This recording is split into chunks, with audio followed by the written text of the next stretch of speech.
Hi there and welcome to the channel. I'm Slate and today I have some news. There has been a brand new event that has just dropped in game and that is happening this weekend, and it is the Surprise Ancient Summoning, also known as the 1+1, but this time it is actually going to be on Ancients.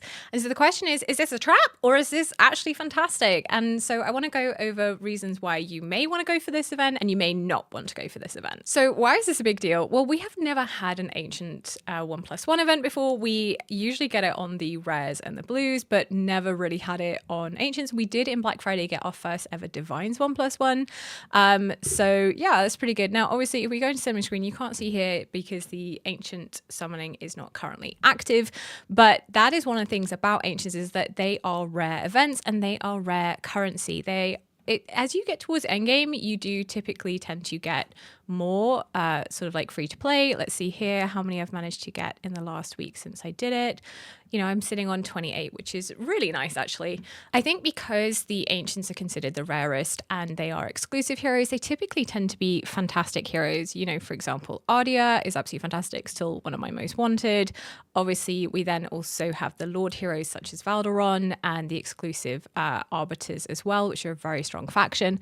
And yeah, now the interesting thing about Ancients is that whilst there is a pity for Lords, there is no pity for regular legendary. So even though there is a 1% chance that you can summon one of these normal ancient legendaries such as Valara, there isn't any pity system. And so actually that means that you could go 200, 300, 400, 500 without actually seeing a single normal legendary. Whereas for the Lords, it is actually going to be somewhere between 185 and 200 is when pity kicks in and that you are guaranteed to at least hit that. So I think the arguments for pulling is that because Ancients are so rare, getting an extra legendary is effectively a win.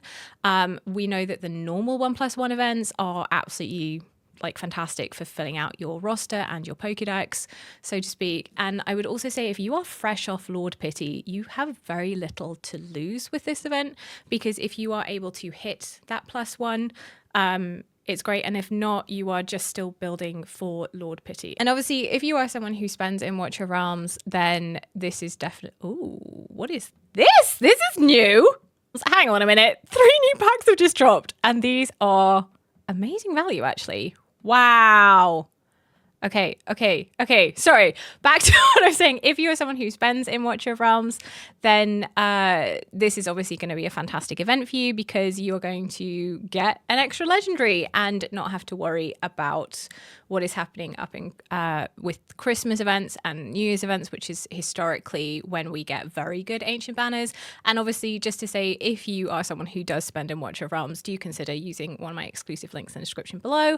It doesn't cost you anything extra. It's just a way to support me as a creator, and I'm very grateful for any of you who do choose to use my link.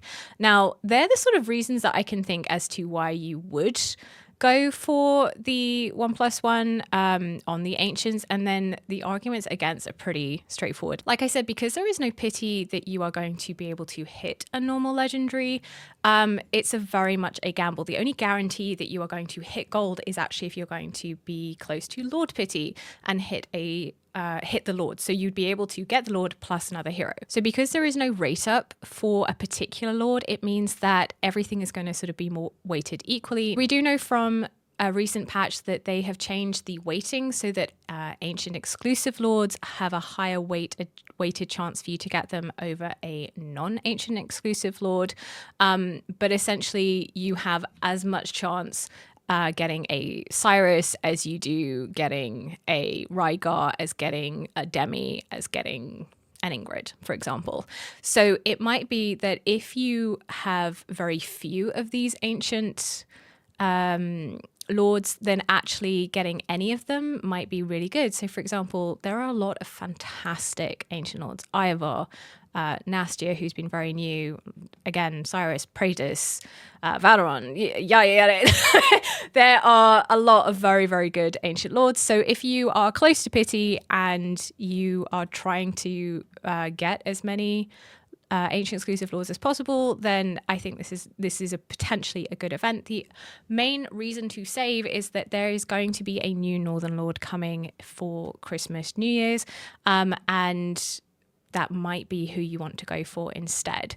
Historically, the Christmas and New Year's Eve banners are absolutely fantastic. And so it might be that hero is fantastic. Don't know yet. We'll see. So essentially it comes down to, are you someone who wants quantity in chance of getting quality, or do you want to try for a very specific hero and try your luck? Because obviously at the end of the day, summoning is a gamble, and you don't actually know, even if you go for a particular rate up banner, that you are going to get that. So on the one hand, sometimes it's actually better to get the extra to like broaden your net, so to speak. And for others, it's like, no, I want to do a more targeted summon. So I think that is really what the difference is in terms of your own summoning preferences and summoning style, and obviously spending as well. But in terms of, for me, as you can see, I have most of the ancient exclusives apart from Solkadon's, Nastya, and Elder. And out of those ones, the only one I really want is Nastya. Like, obviously Solkadon's is great, but I would absolutely, where is she? I would absolutely love to get Nastya. But a new Northern Lord might be right for me. So because I'm close to Lord Pity, I need to make a decision and I'm not actually too sure what I'm going to go for yet. Overall, in terms of whether this is a trap or whether this is a fantastic banner, it comes down to how close you are to Lord Pity, how many ancient exclusive lords or lords in general that you have, how much you're willing to spend, and how much you like to roll the dice in terms of gambling. But yeah, anyway, that is going to be everything from me today. Do like and subscribe if you haven't already, and let me know in the comments below what you decide to go for. Are you going to go for this first ever 1+1, or are you going to skip and save for Christmas? But yeah, that is everything from me. Thank you so much for watching. I look forward to seeing you in the next video and the next live stream. So until then, take care and bye for now.